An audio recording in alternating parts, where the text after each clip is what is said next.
안녕하십니까. 경기대학교 이양호 교수입니다. 이번 시간은 제6강 첨단 자동차 엔지니어에 대해서 공부하도록 하겠습니다. 본 강의 역시 편집 없는 라이브 강의로 진행됩니다. 자, 6강 강의 내용 한번 볼게요. 우선 기술 혁신과 기술 직무에 대해서 공부하고요. 그 다음에 자동차 기술 직무의 변화에 대해서 알아보도록 하겠습니다. 이에 따른 6강 학습 목표는요. 우선 기술 직무, 즉 엔지니어가 무슨 일을 하는가에 대해서 이해를 하고요. 또 최근 급변하고 있는 기술 발전에 따라 이런 기술 직무와 일자리 변화에 대해서 알아보도록 하겠습니다. 또한 자동차 관련 기술 직무 체계를 이해하고요. 자동차 연구개발 요구 능력에 대해 알아보도록 하겠습니다. 아울러 자동차 관련 인력 수에 대해서 알아보는데 본 학습 목표가 있습니다. 자, 기술 혁신과 기술 직무입니다. 기술 혁신을 논하기 전에 여러분들 기술 직무에 대해서 조금 살펴볼 필요가 있습니다. 대부분 제 강의를 듣고 있는 학생들이 이공계 전문 전공 학생으로 알고 있습니다. 그런데 여러분들이 졸업하고 현업에 갔을 때, 물론 뭐 대학원을 갈 경우도 있겠죠. 그래도 대학원 졸업하고 또 현업에 왔을 때 어떤 직무를 하는가에 대해서 알 기회가 그렇게 흔하지는 않았습니다. 그래서 여러분들 이번 기회에 그런 직무에 대해서 좀 이해를 하고 한번 정리를 하고 가는 것으로 본 강의를 구성하고 있습니다. 우선 기술 인력들 직무 이용하고 수행 주체를 보면은요.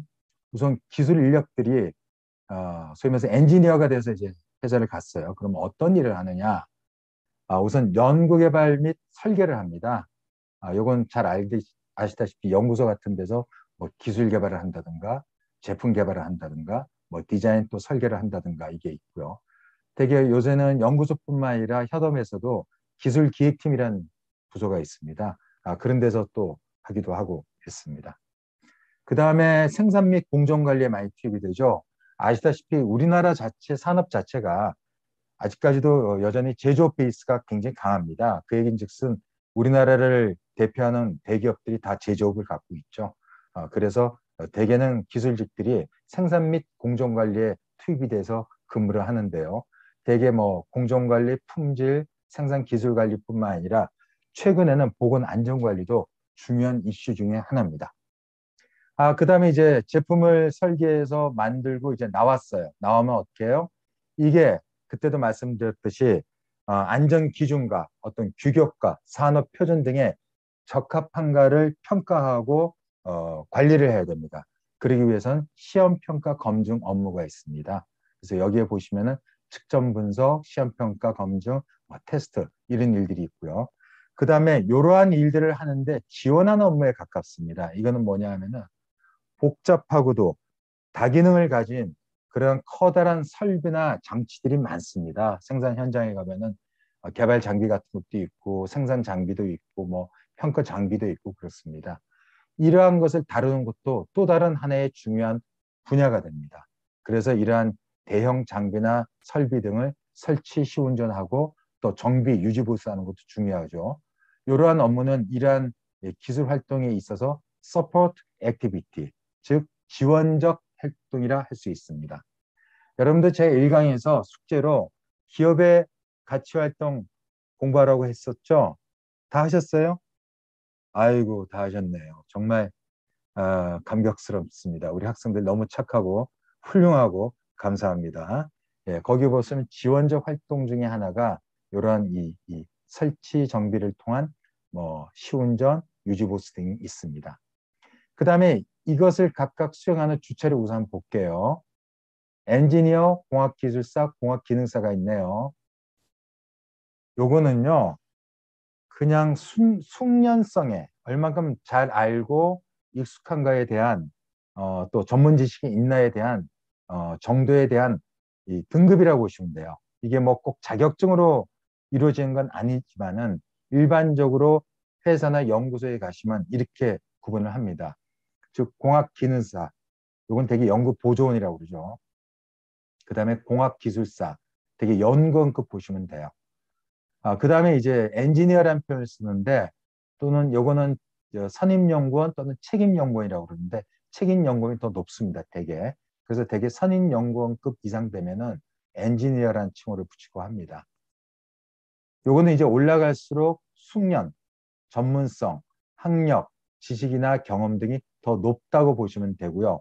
이러한 각 연구 개발부터 설치 정비까지 이르는 기술 인력의 직무가 누가 수행하느냐.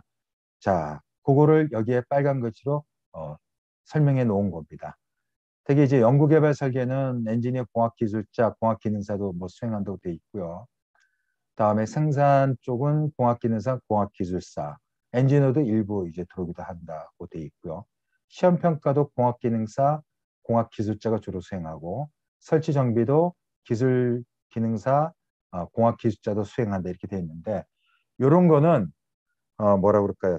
딱 무로 칼로 무를 썰듯이 이렇게 되는 게 아니라 그때그때 그 프로젝트 성격이나 아이템 또 회사의 어떤 뭐 방침이나 이런 거에 따라서 다소 왔다 갔다 합니다. 하지만 여러분들 대략 이러이러한 분야에서 이러이러한 일을 하고 이러이러한 사람들의 어떤 그 수행이 된다는 것을 이해하시면 될 것 같습니다.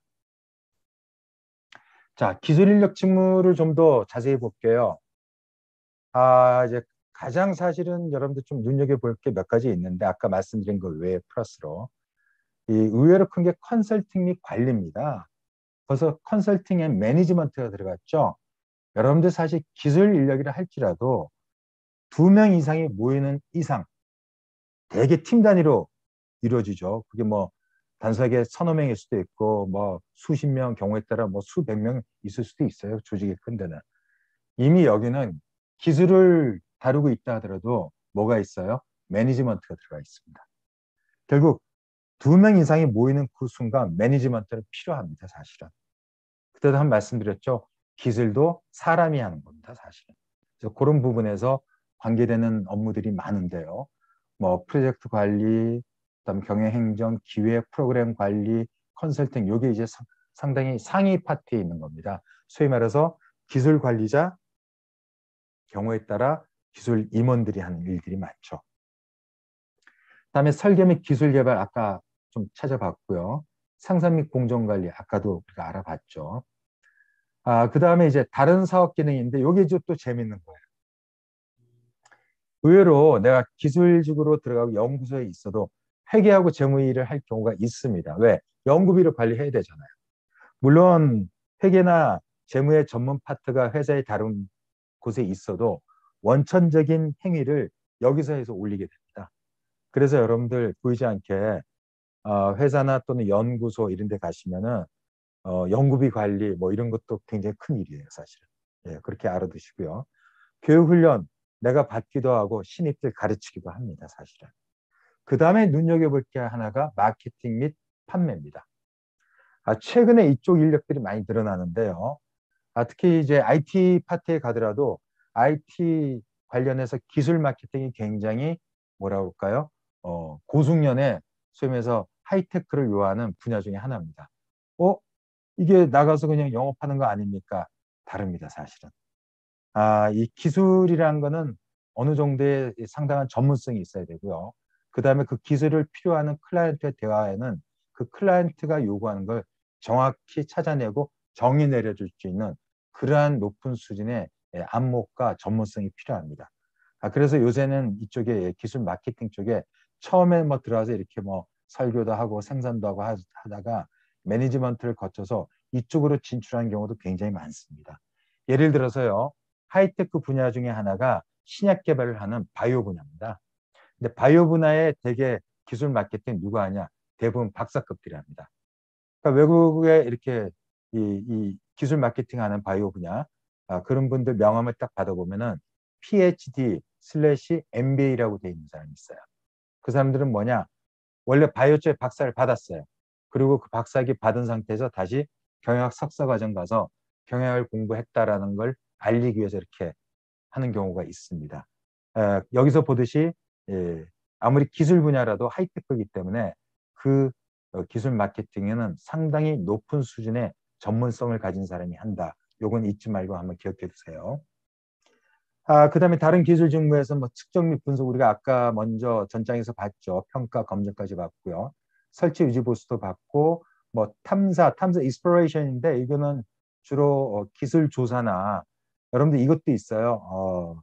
특허 기술 또 조사하는 전문 업무가 있습니다.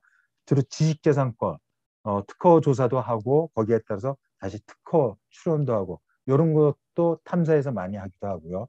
그다음에 선행연구조사, 선행기술조사도 탐사 쪽에서 또 많이 하는 분야입니다. 그다음에 이제 기술행정이 또 있어요. 여기도 우리가 뭐 실험을 하다 보면은 원부자재 필요하고 경우에 따라 시약도 필요하고 해야 하기 때문에 구매 조달 계약 같은 업무도 있고요. 요거는 이제 제조업 기반의 기술 직무를 써놔서 그런데 IT 관련직 요새는 모든 거에 IT 관련되는 어, 기술들을 활용을 하고 있죠. 그래서 여러분들 현업 가시면은 아무리 제조업이라 하더라도 뭐 정보 지원팀, 정보팀, 뭐 정보화 수행팀 뭐 이런 것들이 있어요. 뭐냐? 이런 활동을 하는데 필요한 소프트웨어나 컴퓨터 운영이나 하드웨어 개발을 하고 또 지원하는 업무를 합니다. 그래서 IT 관리직도 굉장히 중요한 하나의 파트가 되고 있고요. 이런 분야에서도 여러분도 눈여겨보시기 바랍니다. 자, 그럼 기술 직무의 변화, 기술 혁신이 되면 도대체 직무가 어떻게 변하느냐? 한마디로 최근에는 4차 산업혁명이라고 보면 돼요. 뭐 IoT, 예, 주로 이제 그걸 기반으로 해서 AI, 다음에 빅데이터 이런 것들이에요. 그러다 보니 물리적인 행위, 물리적인 활동에서 갈수록 정보통신 기술을 활용한 좀 더 인텔리전트, 우리가 배웠죠. 자동차에서도 지능화되고 좀 더 스마트화된 그런 활동으로 변하고 있다라고 이해를 하시고 들어가시면 됩니다. 연구개발도요.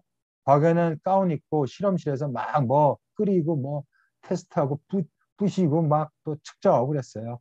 근데 지금 뭐냐? 요새는 시뮬레이터 같은 게 있어요.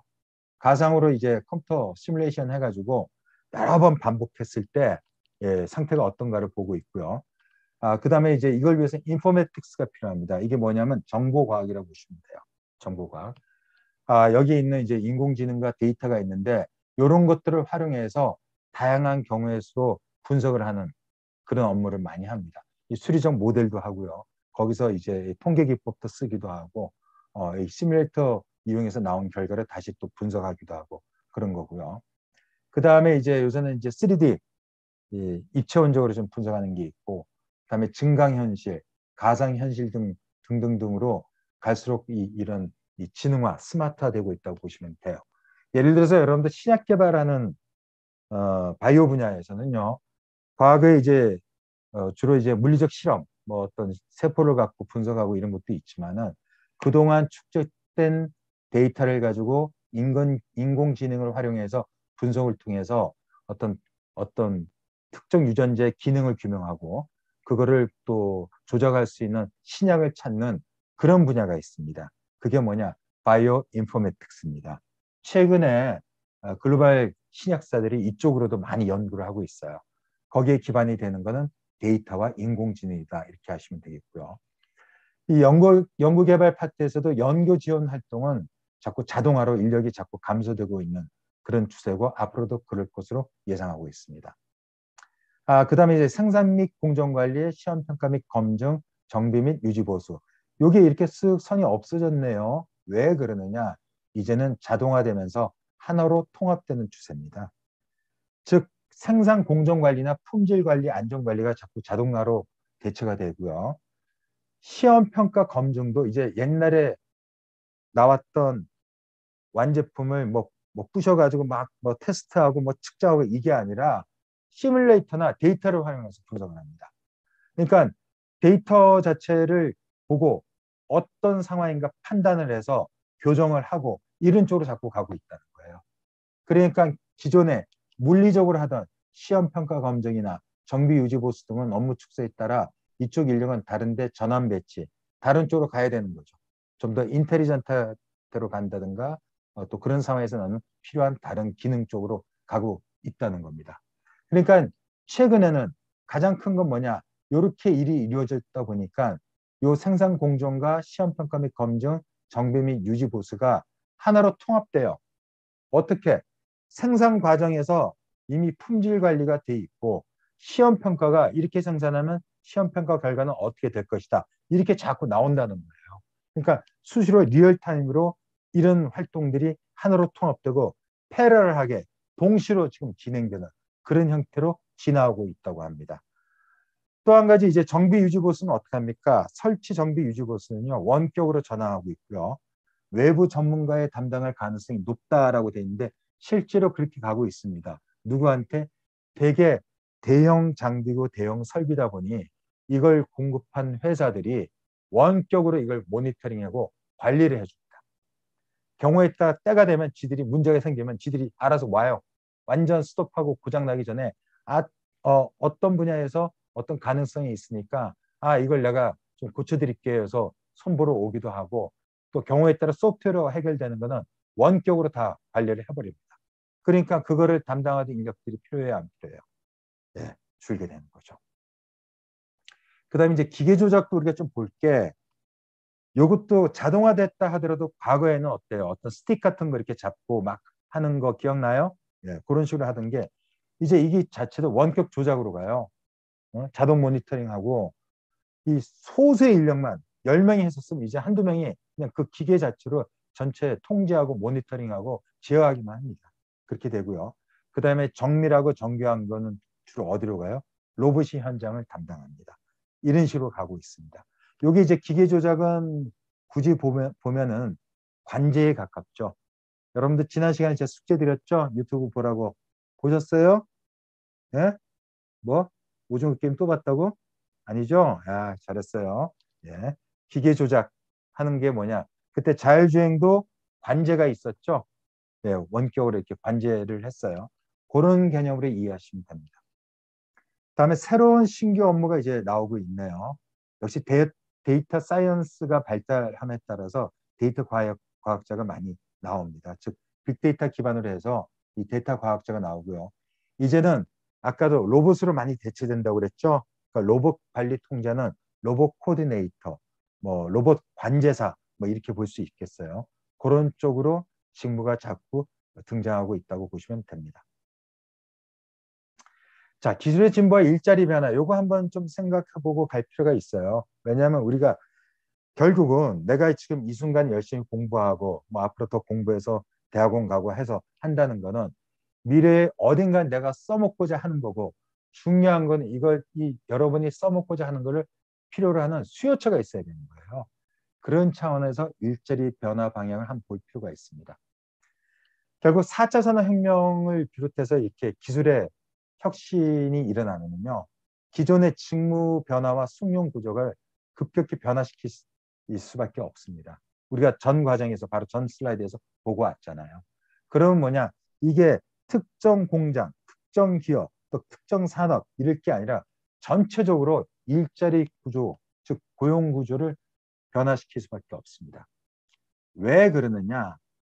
이 숙련성이 달라지는 거예요. 숙련성이. 즉 생산 활동이 있어서 비숙련 노동보다 숙련 노동에 대한 수요가 상대적으로 증가한다는 겁니다. 이 말인즉슨 뭐냐? 기술의 진보가 일어나면서 모든 게 지능화되고 스마트화돼요. 그러면 그 지능화되고 스마트화되는 기술을 이해를 못하면 여러분들 그 현업에 투입돼서 일을 할 수 있어요, 없어요? 거의 불가능합니다, 사실은. 그래서 이런 기술이 발전하면은 전문성과 고기술, 하이테크로 변하죠.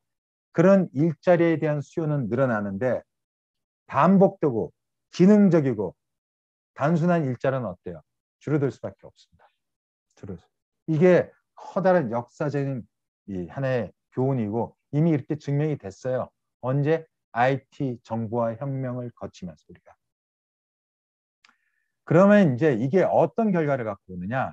일자리 양극화입니다. 여러분들 일자리 양극화가 왜 이게 중요합니까? 이게 이퀄 뭐예요? 소득의 양극화로 이어진다는 거예요. 이게 굉장히 심각한 겁니다. 요거는 단순하게 우리 기술 진보를 또 기술 직무의 변화를 넘어서 사회적 문제입니다. 이건 사실은. 또 교육의 문제고요. 왜 그러느냐? 관리나 기술이나 하이테크의 기반인 전문성이 높은 고숙련 노동에 대한 수요는 늘어납니다. 아주 전문가들. 이러한 사람들을 많이 필요로 하죠. 그런데 과거에 일반화되어 있던 중숙련, 사무나 조작이나 기능적인 업무의 수요, 즉 노동의 수요는 줄게 되고요.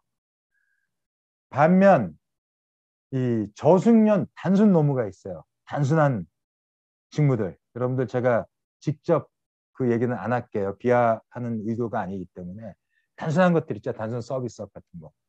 그런 것들은 소폭으로 증가는 한다고 그래요. 왜냐하면 그런 것까지 완전히 대체할 수는 없는데 이런 건 어떻게 되느냐. 이 임금 단가가 안 받고 이 중소년자들이 이쪽 안 내려오고 하니까 뭐예요? 누가 와요? 노동을 수입하게 됩니다. 즉, 외국인 노동자가 그 자리를 대체하게 되는 거죠. 그런 현상도 지금 많잖아요, 사실. 여러분들 지금 우리 경기도의 근처에 화성 근처에 가면 공단 많죠. 상당 부분 단순 노동은 외국인 노동자가 이미 차지했고요. 건설 현장도 마찬가지입니다. 심지어 여러분들 우리 이 식당에 갔을 때 서빙하는 분들 중에서도 외국인 노동자를 쉽게 볼 수 있잖아요. 그런 식으로 좀 채워지는 거예요. 그러면 가장 문제가 뭐냐? 사실은 대학 교육이요. 주로 중숙련 노동자를 배출하는데 초점되어 왔어요. 그런데 향후에는 어디냐? 고숙련 노동자를 배출해야 된다는 거예요.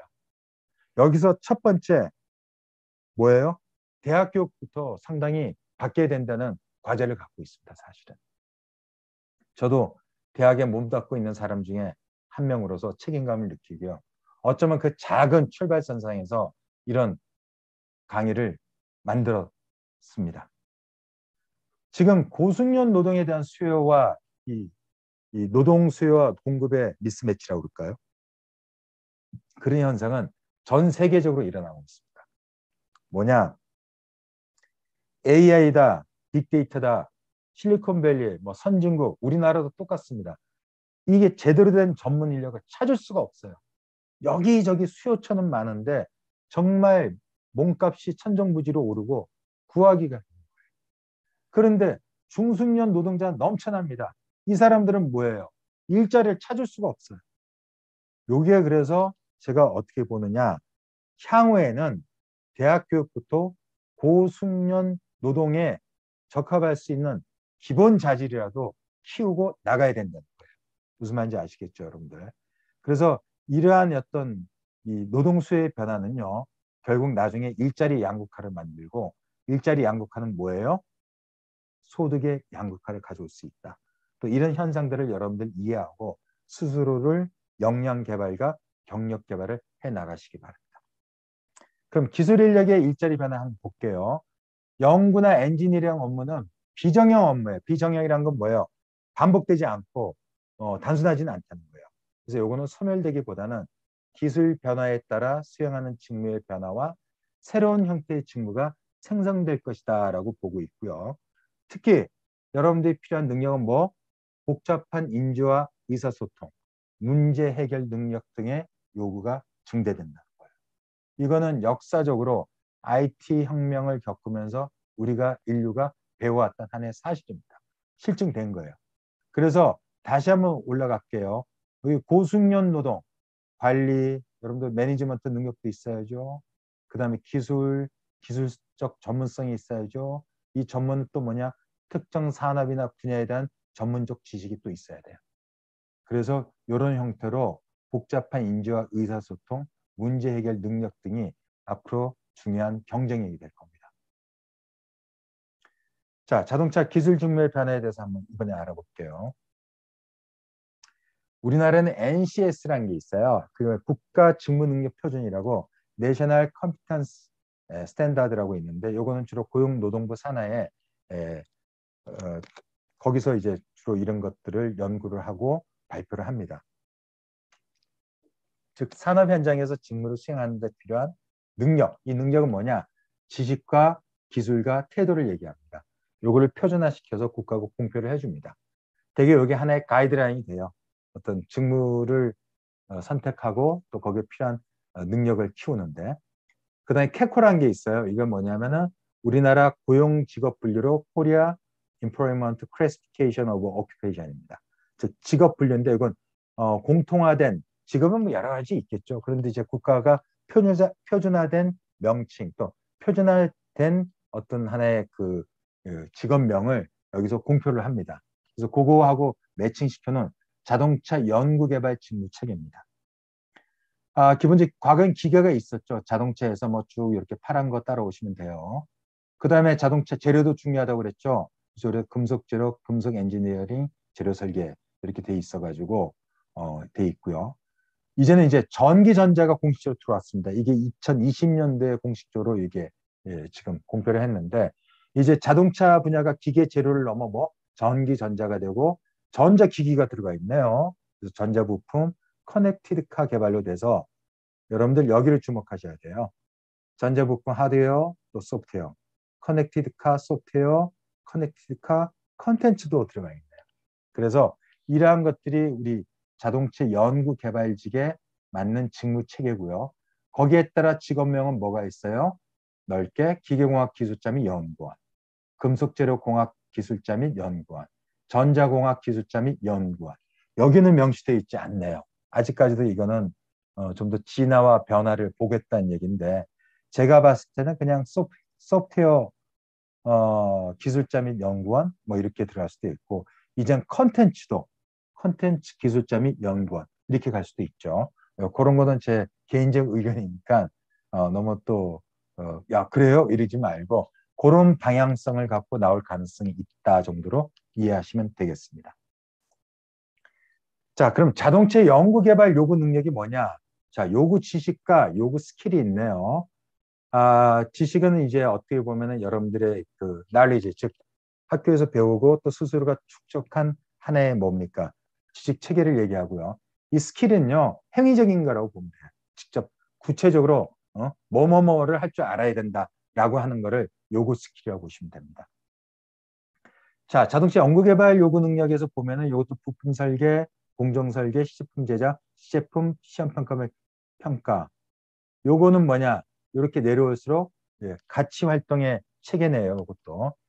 그럼 이제 부품 설계 한번 볼게요. 요구 지식은 뭐냐? 우선 자동차 부품에 대해서 알아야 되겠죠.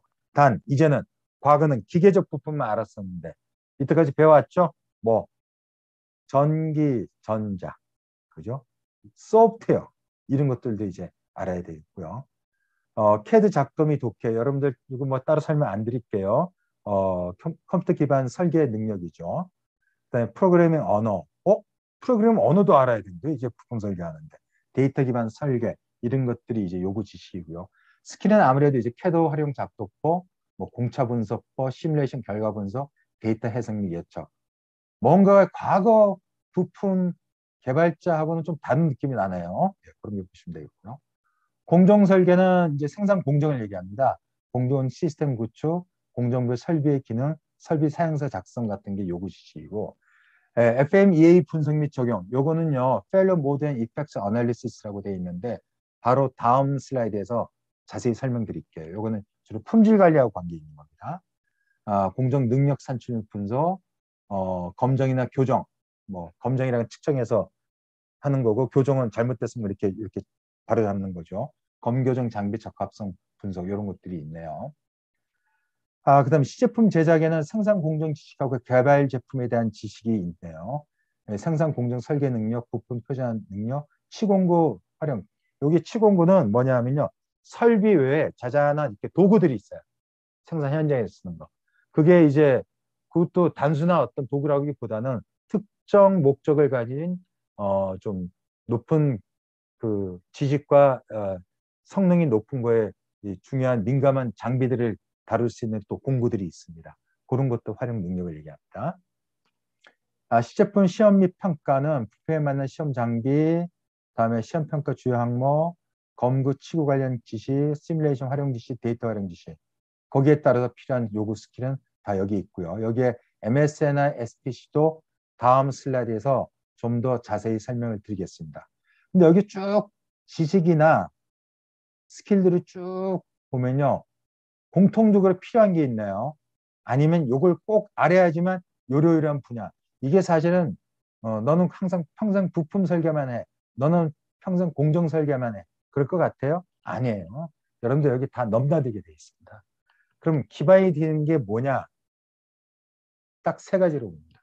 디지털, 다음에 소프트웨어, 그다음에 데이터입니다. 이러한 활용과 이해와 이러한 지식이 없이는요, 앞으로 자동차 연구 개발을 하기 힘들다 이렇게 보시면 됩니다.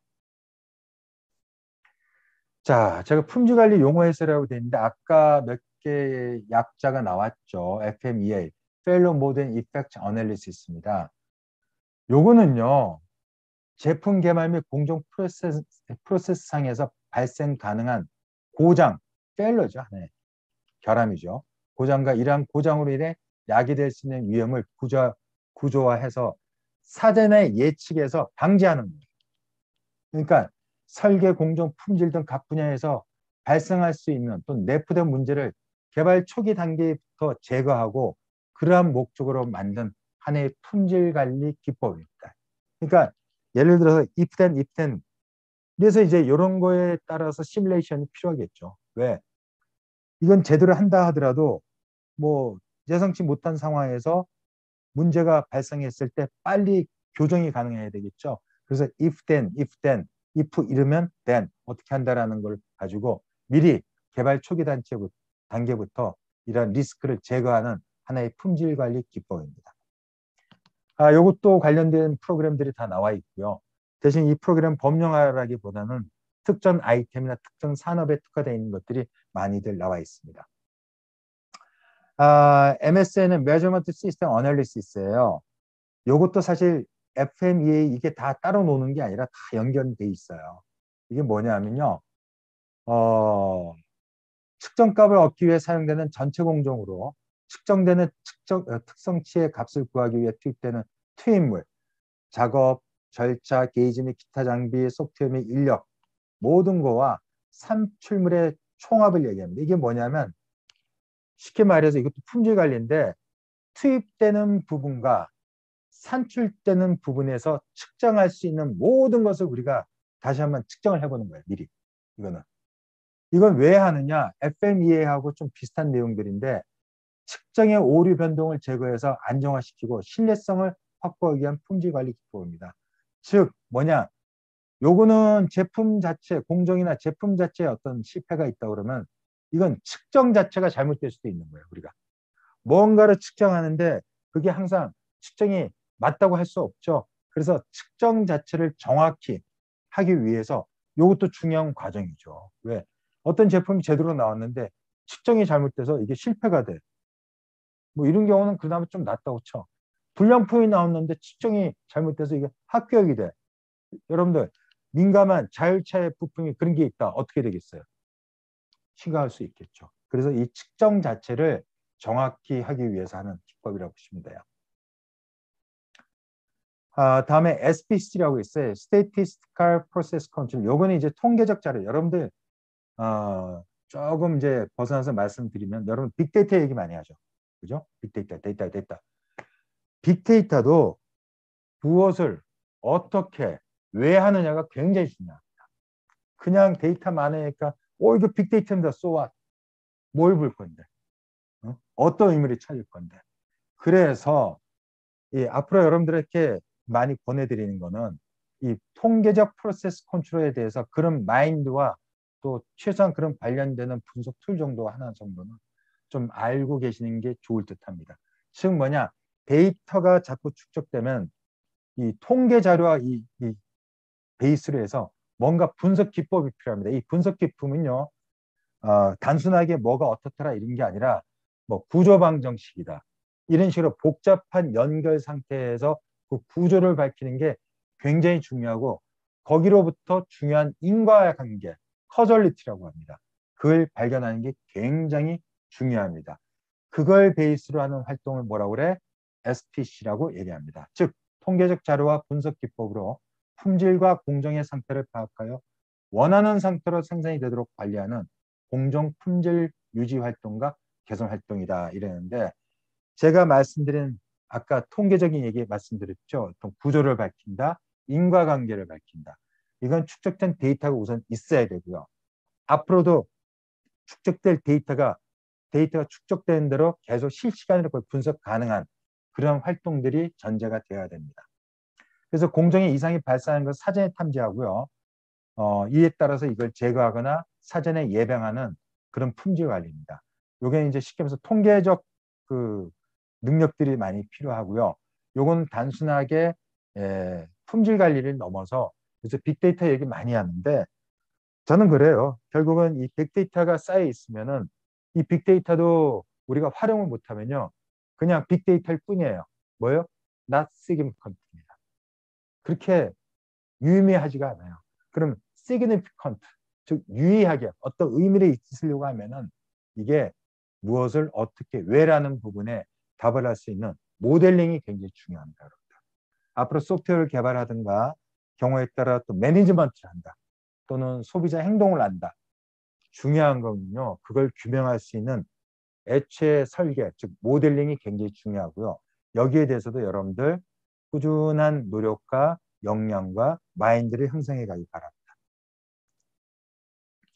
자, 자동차 관련 기술 인력 수급 현황입니다. 요거는 조금 한 2년 전에 나왔던 데이터인데 정확히 숫자는 안 맞을 수도 있는데 뭐예요? 대략의 패턴, 사실, 뭐 필요하다, 부족하다, 어떻게 흐름이 간다 이런 거 정도는 여러분들에게 유의할 것 같아서 현재까지 나온 데이터만 가지고 제가 여러분께 말씀을 드립니다. 예를 들어서 여기 2018년 기준인데 발표는 2020년 됐죠. 되게 이런 데이터들은 되게 2년 주기를 갖고 있습니다. 그래서 아마 2021년에 나올 거는 2019년도에 데이터일 것 같고요. 아마 2020년도 정도에 끊어서는 2022년 정도에 아마 발표가 될 거예요. 어쨌거나 가장 최근에 발표한 기술 인력 수요 예측이고요. 여기서 패턴 정도를 보고 가시면 될 것 같아요. 자, 2020년 자동차 산업에 필요한 기술 인력, 전자 IT 산업에 필요한 기술 인력, 기타 산업에 필요한 기술 인력인데 여기서 요거는 뭐냐? 전혀 다른 산업이 아니라 자동차를 대상으로 하고 있대. 순수 자동차 산업이냐? 그 다음에 전자 IT 쪽에 하던 기업들이 자동차 쪽으로 가느냐? 아니면 그 외의 산업이 있다가 첨단 자동차로 들어오느냐에 따라서 구분한 겁니다. 즉, 요거는 한마디로 합쳐서 전부 다 뭐예요? 자동차를 대상으로 했을 때 순수 자동차, 과거 자동차 산업, 전자 IT 산업, 기타 산업에 필요한 인력들을 얘기합니다. 결론적으로 뭐냐? 자동차 관련 전문 인력들이 필요한데 순수 기계적 자동차 산업, 전자 IT 쪽에서 필요한 자동차 인력 수요, 다음에 기타 산업에서 넘어와서 자동차 쪽에 일을 해야 될 인력 수요 등을 얘기합니다. 대체로 지금 2020년에는 14,236명 정도 필요한 거로 보고 있고요. 2025년도에는 25,496명 정도가 필요한 걸로 보고 있습니다. 여기서는요, 여러분들 우리가 아까 그 기술자, 엔지니어 분류를 최초에 봤었죠. 우리 슬라이드 1에서. 거기서 뭐냐? 공학 기술자 정도로 봐야 돼요. 굉장히 높은 겁니다, 사실 이거. 제가 좀 현실적인 말씀드리면요. 과거에는 대졸 공학사 정도 되면요. 공학 기술자라고 그랬는데 이젠 기능 보조원밖에 안 됩니다, 사실은. 대학원 정도 나와야 될까? 그리고 대학 나와서 현업에서 한 3년 정도 있어야 될까? 이 정도 돼야 공학 기술자라고 할 수 있습니다. 그러면 공학 기술자, 기술사 관계 없습니다. 2025년도에는 25,490명이 필요하다. 굉장히 많은 숫자입니다, 여러분들. 공학 기술사 수준의 지식을 갖고 있고 전문성을 갖고 있는 분야가 25,496명이 필요하다. 어마어마한 거죠, 이거. 근데 이게 채워지냐? 잘 안 채워져요. 이것도 문제입니다, 지금. 네. 어쨌거나 2020년부터 2025년까지 연평균 필요 인력 증가가 11.2%. 굉장히 이건 높은 거예요. 두 자리 숫자라는 게 어마어마한 겁니다. 그럼 어떻게 되냐? 거의 2배까지 안 가도 상당히 꽤 되는 거죠. 네. 그렇게 필요하다는 거 한번 보셨고요.